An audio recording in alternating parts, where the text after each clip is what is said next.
Good morning, good afternoon, good evening, wherever you are. Welcome to this session today, and it's my pleasure to introduce Dr. Urbano, who's an associate professor in space system and launches at the Department of Design and Control of Aerospace Vehicles. She's an expert in space propulsion and space transportation systems, with her research focus on numerical simulation of reactive and two-phase flows in liquid rocket engines, nucleate boiling and microgravity, transcritical fluids, heat transfer deterioration, to name a few. She is a core team member of European Space Agency Topical Team Propellant Management Physics and has been a member of the Space Propulsion Committee of the International Astronautical Federation since 2022. We look forward to learning about nucleate boiling and cavitation in microgravity conditions from you, Professor Urbano. The floor is yours. Thanks a lot for the kind introduction. So good evening, good morning, everybody. So today I will talk about direct numerical simulations of nucleate boiling and cavitation in microgravity. All right. Was working before. Check that.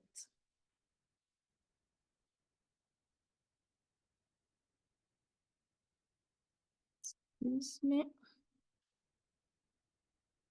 I will stop sharing and restart sharing now. Okay, do you see my slides now? No. Don't see your slides right now. No. Okay, I'll start again. There will be no problem.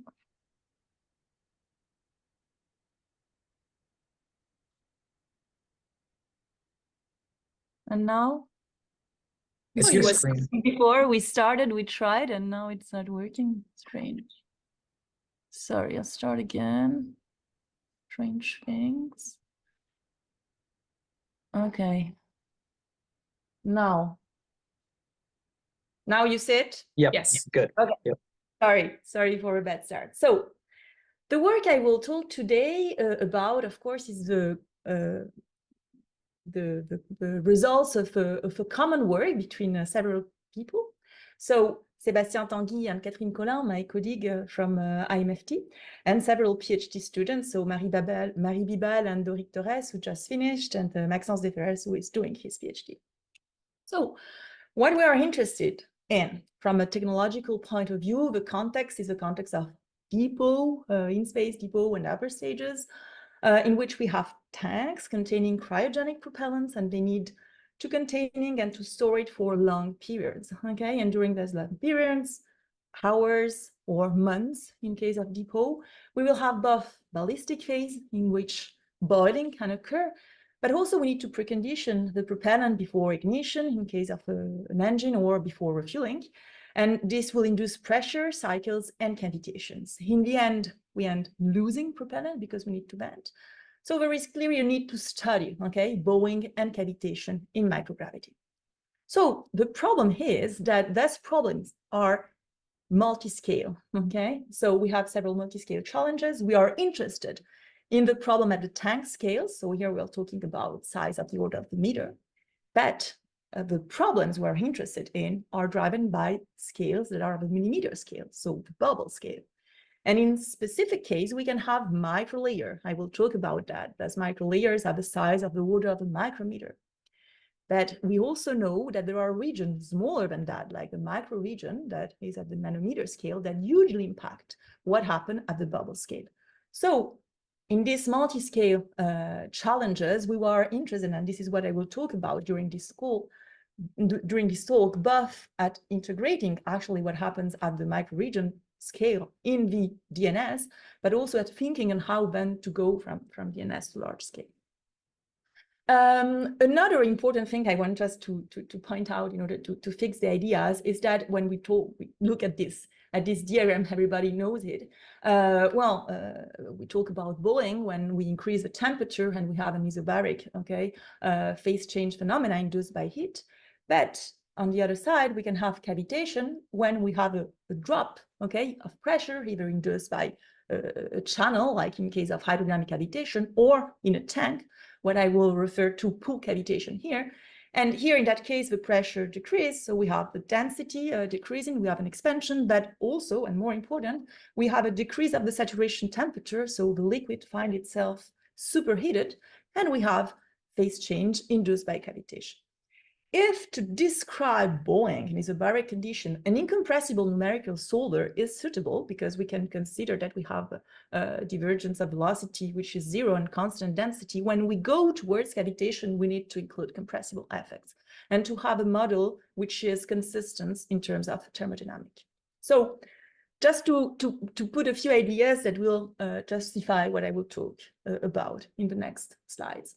So here is an outline of the talk I will give you. So I will start talking about Boeing, and in particular about microregion model for nucleate Boeing simulations in microgravity. Then I will talk about Microlayer. Okay, we are changing scale.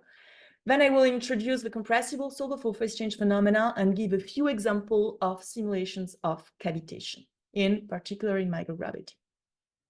So let's start with the microregion. So a few equations and a few words about the solver we are using. So to study nucleate Boeing, we are using an incompressible solver. We are carrying out direct numerical simulation, so without any model, okay, for the phase change.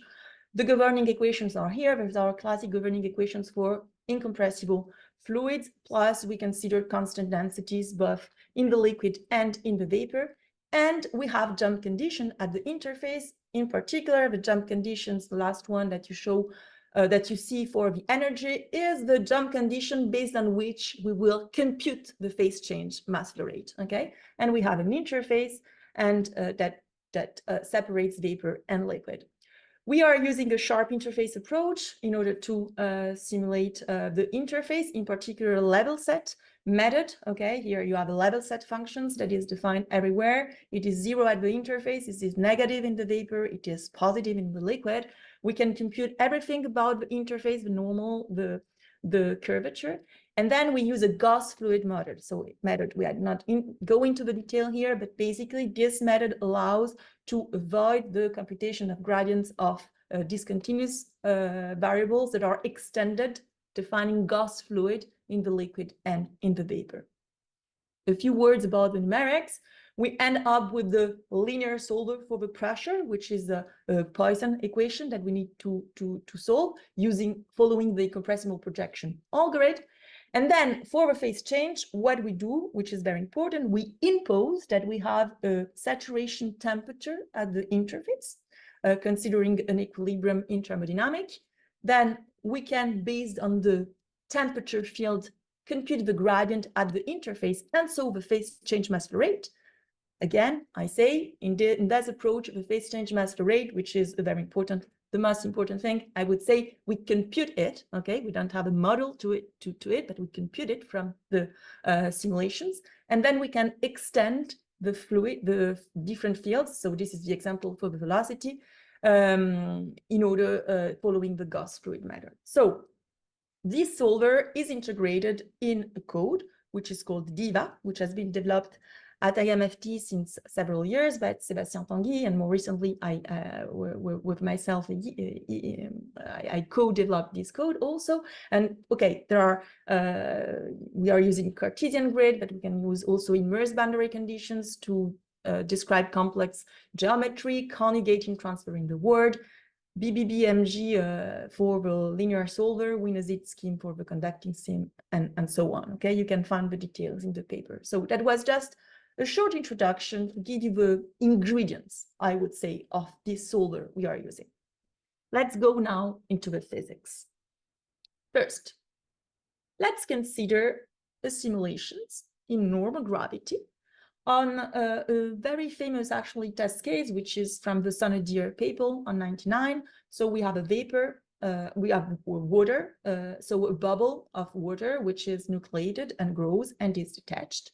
For these simulations that was published in 2017 in this paper, well, we have experimental data, and the numerical simulations, well, match pretty well the experimental data. We are using the incompressible solver, and this is a validation, okay? So that's great.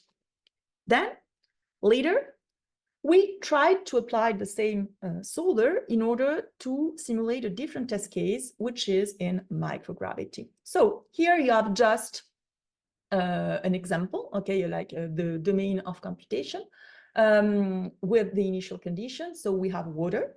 We have also a solid material in which that is plastic in this case. So we solve or we conjugate in transfer in the solid. And what is interesting in this test case is that we are in zero gravity, so the bubble cannot detach. And we are in subcool conditions. That means that the upper wall is at a temperature which is lower than the saturation temperature. What happened? We carry out the simulations, and at a certain moment, the bubble can reach an equilibrium diameter. Why? Because actually, the vapor will, we will have evaporation in the lower part, where the temperature is higher than the saturation temperature, and we will have condensation in the upper part because we are subcooled. So the simulations that were published in this paper in 2019 allow us to that were repeated, varying different actually subcooling level and overheat also. So defining this ratio between the condensation jacket and the evaporation jacket, and varying also the contact line angle, so which is an apparent contact angle. And the results are here in this diagram. We were able to retrieve and to fit also on an analytical model that give us the equilibrium radius as a function of this ratio of the Jacob number and the contact angle. So everything is okay until now. So now I will start talking about a few problems. So first, in these same simulations, they were carried out with the material, okay, the solid, that had a very low conductivity, or more precisely, a low ratio of conductivity between the conductivity of the solid material and the liquid. But now, if we increase actually this ratio of conductivity and we repeat the same simulations, here with 3 different size of the mesh, 3 micrometer, 6 micrometer, 12 micrometers, where we are not able to converge. And that's an issue from a numerical point of view. We see that the diameter keeps increasing. First problem. Second problem, we tried to validate against experimental data. We took the data from Ruby, which is an experiment that was carried out in the International Space Station. And, well, we were not able to retrieve the results. So here you have in green the direct numerical simulations, and in black one example of one Ruby test case. So the question was, what is missing? Okay. Well, and the answer we tried to give that what was missing was the microregion. So here I will briefly introduce what a microregion is. So there are this region, which is around the contact line, extending a few nanometers actually from the contact line, in which indeed the contact line is bended from what we have far and we can observe, which is an apparent contact angle and the microscopic contact angle that we have at the contact line. But the second most important thing is that the interface temperature will be modified from the saturation temperature far from the contact line towards a temperature at the contact line, which is much more near the wall temperature. And last thing, at the contact line, we have an interface resistance, which is related by the Schrager theory to an accommodation coefficient that allows to bridge this gap between the temperature of the contact line and the wall temperature. So in the end, here again, the details are in this paper that has been recently published, okay, by Lorik Torres in Journal Computational Physics. And the idea is that we took this model that was developed by Stefan Ambus and then reviewed by Mathieu. This ordinary differential equation systems allows to describe the microregion. And what we did during this work of Torres was to implement it in the DCAS. So the idea anyway of the microregion is that as an input, we have the microscopic contact angle, the fluid, the interface resistance, and the wall temperature. As an output, we have the heat flux associated with the microregion, which is a missing thing in the simulations. You think that you have a very, very tiny microregion in which the heat flux is very important, and you are not able to simulate that with the DCAS. So you need a model. So here you have an example of some outputs that you can have from a microregion. You see that in this first nanometer, 250 nanometer, you have the interface temperature varying from Tsat far towards something which is much more near the wall temperature, that you have overall a heat flux, and we can evaluate an equivalent phase change mass flow rate. And what was done, and I will not go into the detail, was to implement this method and this model inside the direct numerical simulations in order to evaluate the phase change mass flow rate and to spread it in a few cells from the contact line. Another important thing, another important impact of the microregion is a modification of the contact angle from a microscopic contact angles toward an apparent contact angle. I want just to put an attention on the one parameter that we have in the microregion, which is the accommodation coefficients, which is related to the Schreier interface resistance by the Schreier theory, and it is a parameter that we are not sure about when we do the simulations. But one thing to be said, it has of course a huge impact. And when we have an accommodation coefficients going to 0, is like having a small impact of the microregion, and when it goes to 1, it's like having a high impact of the microregion. So don't want to go into the details here again, but just showing that this parameter, of course, it has a huge impact. Now, let's see what happened on the same simulations that were not working before. So first thing, now we are able to validate, with experiments. So here you see in green was the simulations before, and in black is the simulation now. And we are able to retry the evolution of the experiment diameter. And so that was the demonstration that that gap that was because of the microregion was not negligible.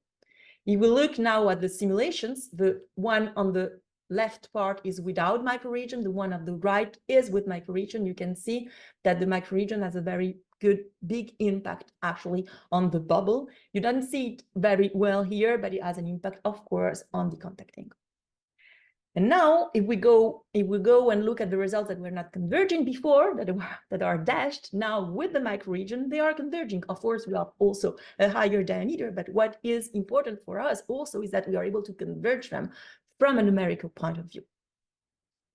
Okay, so now that we have this microregion, I will just say a few words about what is the impact that the microregion can have for different conditions. So, for instance, here you can show the same simulations in which you are reaching an equilibrium diameter in the microregion, but from left to right, we are increasing this ratio, in the conductivity between the wall and the liquid, and from up to down, we are increasing the microscopic contact angle. And what we clearly see is that the most important effect of a microregion, the more actually this ratio in conductivity is important, the more macroregion is important, and the lower the contact angle is, the higher the variation of contact angle will be. Okay, that's anyway the few words that I wanted to say about microregion. Let's now change the dimension. Let's go towards the microlayer. I want to really put the attention. We were on the nanometer scale. Now we are going towards the micrometer scale. Okay, so a small introduction. When we are talking about nucleate modeling, we can have two regimes. We can either have what we call contact line regime, and we will have an apparent contact angle, which is, I would say, constant in a few micrometer. And in red here, you have it's just a schematic. What you will see as a heat flux, two peaks of the contact line.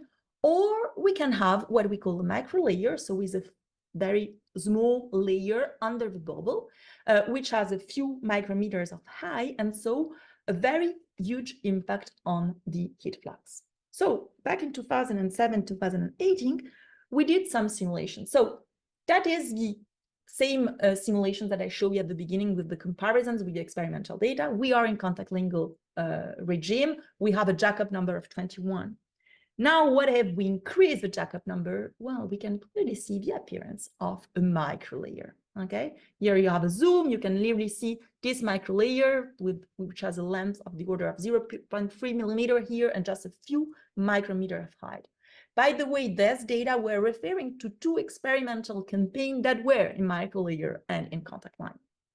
Let's look a little bit more. We can say that in that case, a microlayer is formed and then depleted, okay, in time. It has a huge impact, of course, on the heat flux, like we were imagining. So here at the left, you have the contact line case, and here at the right, you have the microlayer. So we really see that it has a big impact both on the shape of the bubble and on the microlayer. We were able to study that and to give some interpretation, of course, on the phenomena and on the threshold that we can have between contact line and microlayer. What I wanted to point out is that in order to capture this microlayer, you need to have a resolution high enough. Okay, in that case was a convergence analysis on this case, and the microlayer was present only with the mesh size that was smaller than 1 micrometer. Okay, and here you can really see how you need, of course, this resolution in order to be able to simulate this microlayer. And then we did a parametric study varying capillary number, Jacob number, and we end up with these results. Focus on the points. We were able to see that we have a threshold between a contact line regime and a microlayer regime. And of course, microlayer are there if you have like higher Jacob number, higher capillary number, or smaller contact angle. And we did, of course, an interpretation that was published in the paper. So now that you have understood that the two phenomena, microregion and microlayer, are really at different scales, we can have both. We could have a microregion in a microlayer. And this is what we tried to do. So the same configuration that I just showed you was now simulated accounting for a microregion. And what you have on the right here is the length of the microlayer versus time, because the microlayer is created and then depleted. In blue is the simulation that I just showed you before, okay? And then in green is with the microregion. And so what we observe is that the presence of a microregion reduces actually the life of the microlayer. And why that? Because having a microregion actually increase the speed of the contact line. And so it will increase the depletion actually of this microlayer. So anyway, the message here is the microregion can have a big impact on the existence of the microlayer and so on the overall simulation. Okay, so that ends anyway what I wanted to say about nucleate buoy. I will now go towards cavitation. And before talking about the cavitation, I need again to speak about equations. Because in order to simulate cavitation, we needed to develop a compressible solver for two-phase change in the same code, which is the DCAS code. So now the governing equations are the full governing equation for a compressible fluid in which you have mass, momentum, and energy. Energy here is written in a different forms that maybe you have more often see is in terms of pressure. We now have variable density with pressure and temperature in both the liquid and the vapor. We have a variable Cp with pressure that we keep for the moment constant conductivity and viscosity because of the small variation of temperature we are looking at. We have the same jump condition except for a term that accounts for the divergence of velocity. And now the main important difference also is that we will need an equation of states, okay, to describe liquid, vapor, and saturation. And we have implemented a cubic equation of states in a generic form. So we have different cubic equation of state that we can use, but they are all of the same form. And this cubic equation of states can allow to describe liquid, vapor, and saturation conditions. So in particular, we are using the SaCLaB equation to iterate on the saturation condition. And we are assuming that saturation conditions are in the vapor. So here you have an example of the comparisons between one of our equation and the NIST data for methane in that case. So with respect to the interface and the gas fluid method, is really the same thing I just presented. They are common between incompressible and compressible solver. A few words now about the algorithm. So we are first splitting the variables, accounting from keeping the variable associated with what we call surface tensions in fields that are associated with the divergence, which is 0. And then after splitting, we first have a prediction step in which we predict the fields associated with convection, and then a correction step in which we have two fields. One system, Poisson system for the field PST, which is very similar to the one, is the same as the one that we solved for incompressible, and then the heart of the compressible solver, which is this screen Poisson equation for the rest of the pressure that accounts for compressibility and heat transfer. So we end up with two linear solvers. And so the solver was validated first without phase change, comparing with the series of benchmarks. So here you have the example of a drop falling in liquid, natural convection, but also acoustic interface interaction. We were able to demonstrate that the solver is able to simulate low Mach number flows, so that is asymptotically preserving. And then we developed the phase change part, which is actually an adaptation of the boiling solver that I presented before to these compressible formulas. So here again, we impose a saturation condition at the interface, but this time, these saturation conditions are updated in time and they depend on the pressure. Then we can evaluate the phase change mass flow rate again with the jump condition. We can extend the velocity, that is the same thing as in the incompressible solver. And now we can update the saturation condition using the equation of state. So this was done in a recent publication. It has just appeared in Journal of Computational Physics in 2024 by Bibal, Deferres, Tanguy, and myself. And so first, what we did is to validate the ability of the solver in simulating incompressible isobaric Boeing. So this is the standard Scriven test case, and we see that we are able to retrieve the incompressible case, at least for a small jack-up number, and we were able also to simulate nucleate Boeing. Okay, so that was the first step. Then, second step, let's try now to see if we are able to simulate nucleate Boeing, but in a closed environment. Okay, so what will happen if we start from one tank in which we have a bubble and everything is in saturation condition, and then, for instance, we heat up the wall? What will happen is that vapor will be created, and so the pressure in the tank will increase until reaching a new equilibrium condition where we have a new saturation pressure corresponding to the saturation temperature. On the other way around, same thing occurs if we now lower the temperature of the wall. We will have condensation, so the pressure will drop until reaching a new point. So in the graph in the left, the dots, okay, are the theoretical point, and you see that the simulations work. Actually, we are reaching the theoretical point.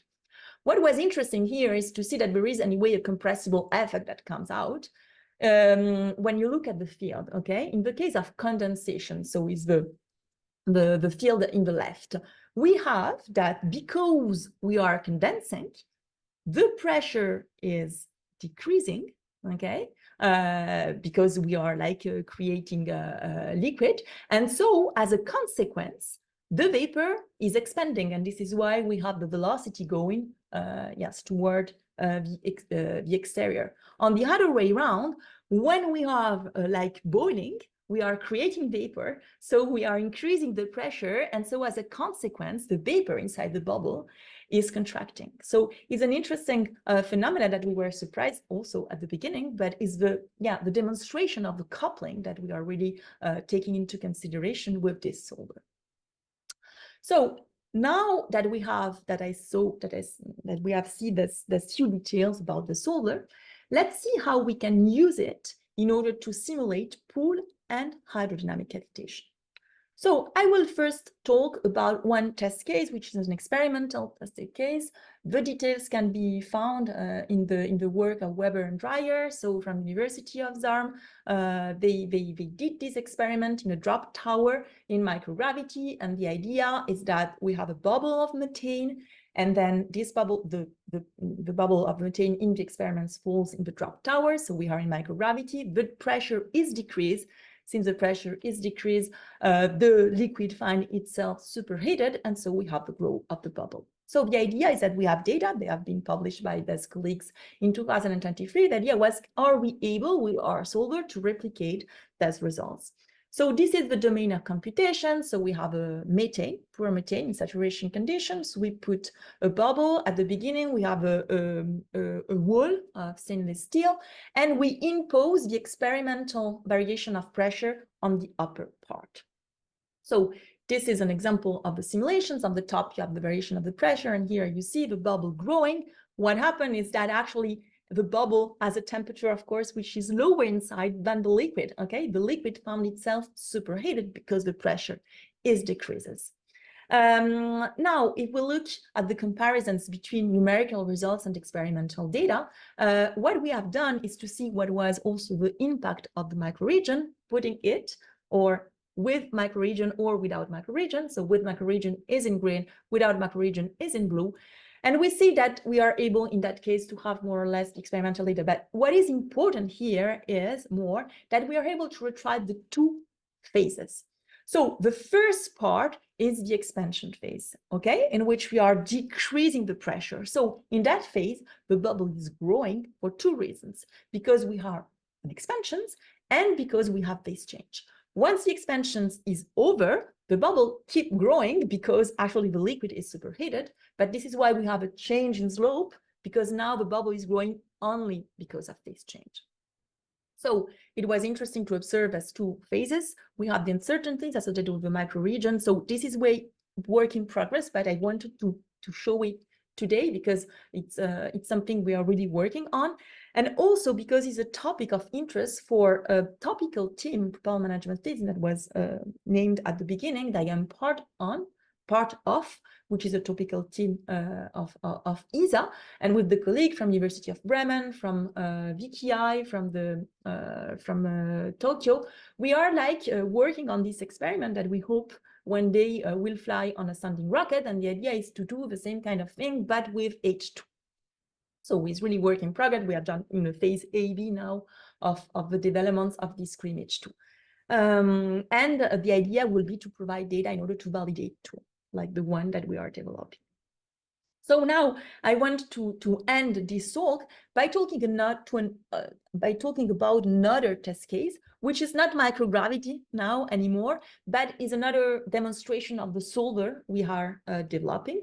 So now, instead of simulating pool cavitations, that mean the bubbles that grows in a static environment, the pressure loss is induced by a flow. So we simulated a duct, okay, which is a convergent duct, which has a diameter, which is the in and outlet, which is the out. And we have a velocity, so that varies from 1 meter per second at the inlet to 40 meters per second at the outlet. That was possible also the simulations of this configuration because of the immerse boundary method, which is implemented in the solver. We were using methane with the equation of state SRK.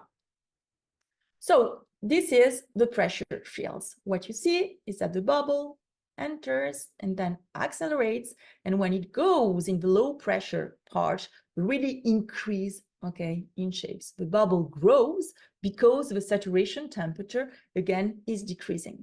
What is interesting is to look at the saturation, at the temperature field. Here you really see that everything, of course, in the liquid is at the same temperature, but what happened is that when the bubble reaches the small pressure region, the saturation temperature at the interface decreases, and so the vapor temperature. And this is what induces phase change. Here you have just a zoom, okay? You have the bubble in which we see clearly the temperature field, and you really also see that the temperature gradient is higher in the front part. And here at the left, you have just a visualization of an extension of the mass rate, in which we see that the phase change mass rate is more important where the gradient are important. So then I didn't report it here, but in the paper you have the detail. What is interesting here is to see also that the bubble again grows because of two reasons, like it was in the pool cavitation phase, because of expansion and because of phase change. So here I come to the conclusion. What we were able to talk about today is cavitation and nucleate bowling in microgravity, and about direct numerical simulation solver in order to simulate both incompressible, and compressible flow. So I start talking about nucleate balling, about the importance and the difference of scales between microregion and microlayer. And then we talked about compressible solver for the simulations of pool and hydrodynamic cavitation. And what next? We want to continue that, of course, with respect to the compressible solver, be able to simulate cavitation pocket, multi-species in the vapor phase, and also to continue our work in microregion and microlayer in complex geometries. So with that, I am done, and I thank you a lot for your attentions, and I will be happy to answer your questions. Thank you very much, Professor Urbano. This was an excellent talk. I am not a modeling simulation person. I'm more of an experimentalist, but it was beautiful to hear this and understand this. The floor is open to questions now. If anybody has any questions on the chat, or as others are getting ready, I can go with a few questions. So to begin with, in the first part, when you mentioned the Ruby experiment in the ISS, I'm curious to know about what are the materials we're talking about here? The liquid and the surface. Is a refrigerant, is FC72, is a refrigerant. So it's not a credit on here. Okay, and the solid surface material? So the solid surface was like with I'm not completely sure, but I think it's a quartz. Okay. We did with different. I can confirm it later. I don't remember exactly which material we used. Okay, but which material, which was the material exactly in the experiment and in the simulations. Now I cannot. I'm not completely sure. Okay. Yeah, maybe, I think maybe my colleague. You know why? Maybe my colleague Loïc Torres, which is can write it in. Or Catherine can answer. Yes, this is a borosilicate covered with a nichrome layer, a small layer on the top, which is heated by Joule effect. Okay, perfect. Thank you. It is transparent to infrared thermography. It's transparent to IR rays for infrared thermography. Perfect. Great, thank you. I think Dr. Georgioulas had a question. Want to go ahead? Yes, out of curiosity, I would like to ask, what was the value of the accommodation coefficient that you used for the interface resistance in order to match the experimental results of Ruby? Okay, yes, we tried several, but in the end it was a high one. Okay. So it was close to 1, right? Yeah, yeah. Okay, okay. Thank you very much. Yeah. But in the paper, anyway, in the paper that has been published, like this one in Journal of Computational Physics, you can go and look because we did a parametric analysis in the influence. All right, thank you. Of the accommodation. Thank you very much. You're welcome. Are there other questions? Can I? Yeah, please. I'm just curious. How did you simulate when you simulate Ruby? How did you simulate the solid? We have a conjugate heat transfer in the wall. So that means that in the wall, we solve for the temperature. Oh. So we have a solver, okay, of the temperature in the field. So that's in the solid, that's very important. But what is more important is that the simulations are conjugated. That means that there is a boundary conditions between the liquid and the solid, okay, in order to have the continuation, of course, of the heat flux between the liquid, between the fluid and the solid, and of course, with a temperature, which is the temperature of the interface. When it comes more complicated is when you have a microregion, okay? Because the microregion was at the contact line, just at the contact line, integrated in order to replace the flux that you have at the contact line, okay? So, and that was done implicitly in the solver. Okay, well, my question was how you simulated the solid. I mean, what was the thickness and The thickness of the which conditions did you impose? Yeah. In the solid, in this one, in the Ruby experiment. Yes. In the Ruby experiment, we had two things. So we have both the Joule effect, okay, in this layer, as Catherine told, just because there is a Joule actually heater under the bubble, and then we impose a temperature on the lower part, and so those are the boundary conditions. That answer your question?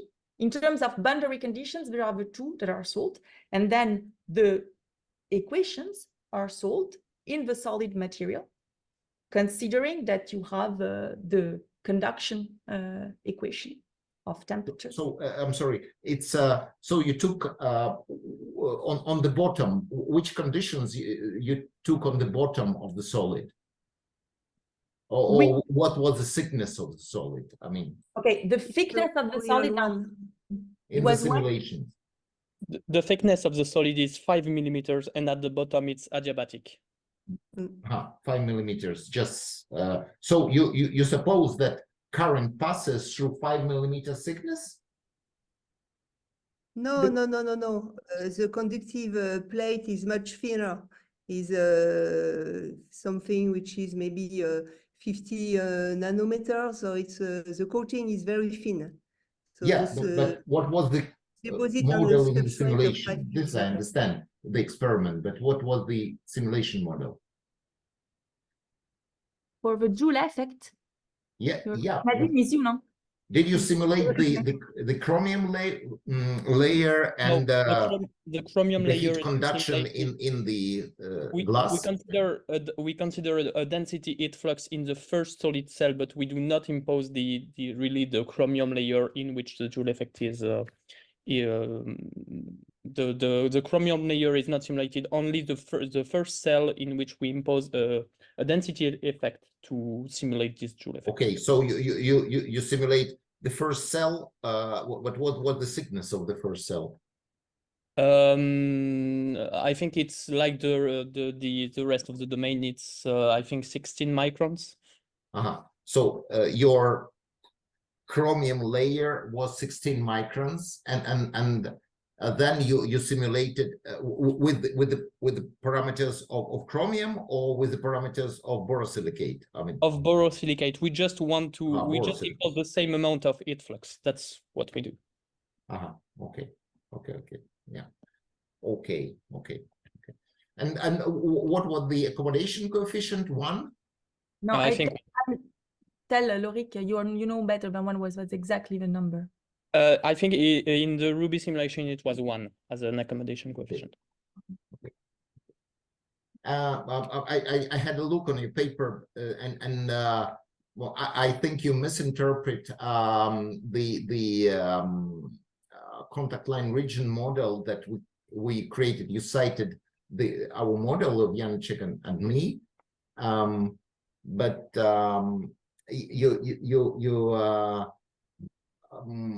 say that in Mathieu's model the temperature jump at the contact line was introduced while we did not. Thanks to interfacial resistance, we also took into account the interfacial resistance.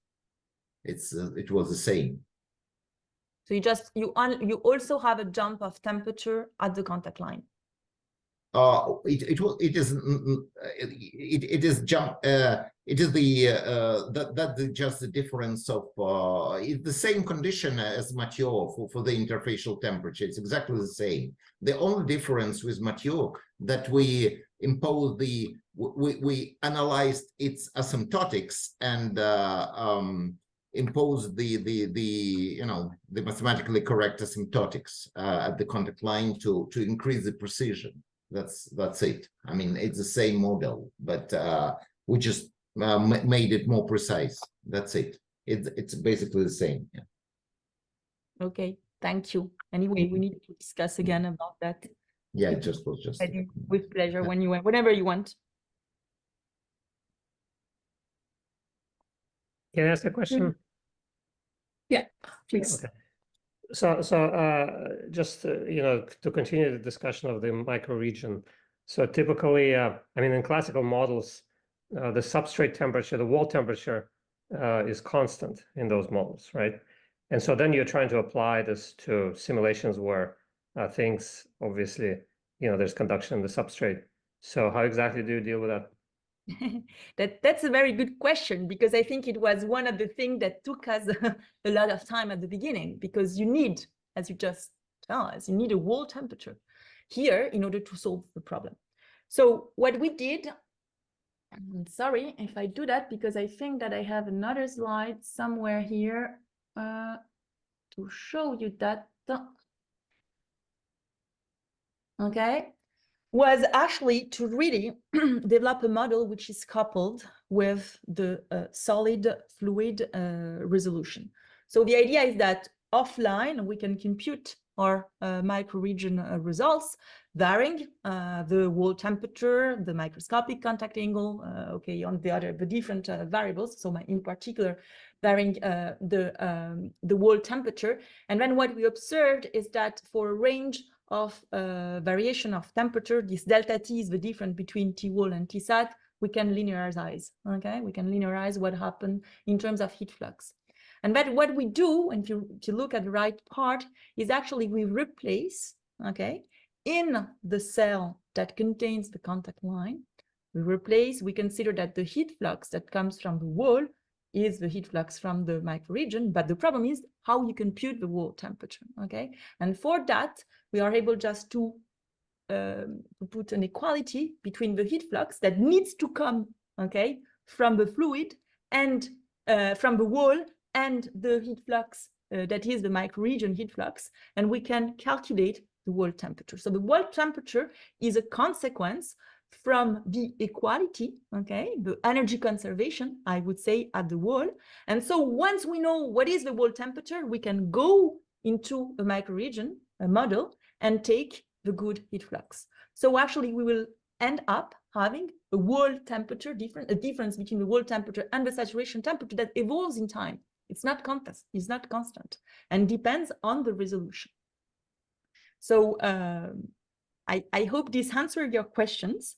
And I think about that there are details, okay, on the paper that are more developed. But if I was not clear, please tell me, and I will try to. Well, yeah, that's fine. Thank you. Very nice. You're welcome. Are there more questions?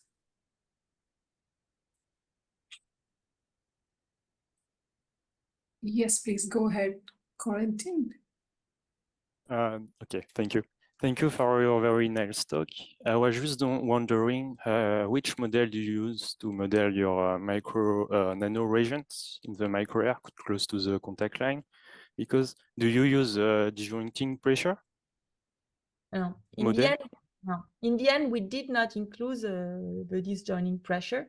So the model that we used was the Mathieu one, which I put somewhere now. Here, without disjoining, I mean, the disjoining process here is included. It's A over delta cube. Yes, but in the end, it was. So you take A equal to 0 at the end? Yeah, exactly. Okay, thank you very much. You're welcome. Yes, please go ahead, Georgios. Yes, one more question. Maybe you mentioned and I didn't notice. Your contact angle model for the apparent contact angle is a constant one or a dynamic one? You're talking about the simulations with the microregion or the microlayer? No, the other ones, yeah. Okay, so if you're talking about the variation of the apparent contact angle with the velocity, we are not considering it. We are considering. So it's a constant model, yeah. So you just use the equilibrium value, let's say, for the simulations. Exactly. Okay, exactly. Thank you. Yeah. You're welcome.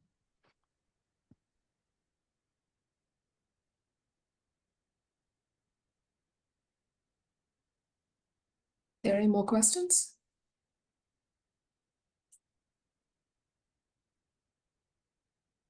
I just have one more question before we finish. It's on the microregion and the contact angle connection that you were explaining. I was wondering if, so you said the microregion impacted the contact angle. Mm-hmm. I'm wondering how, sorry, was it the other way around that you said? No, the apparent contact angle. Yeah, but now I was wondering the original contact angle of the liquid on the surface, how does that impact the development of the micro region? It does, in a sense that what we observe, at least carrying out the simulations, is that if you have a microscopic, so here in that case, okay, here there are different simulations of the same setup, okay? Yeah, In the okay. bottom part, you have a microscopic contact angle, which is 50 degrees. In the upper Okay. part, 10 degrees.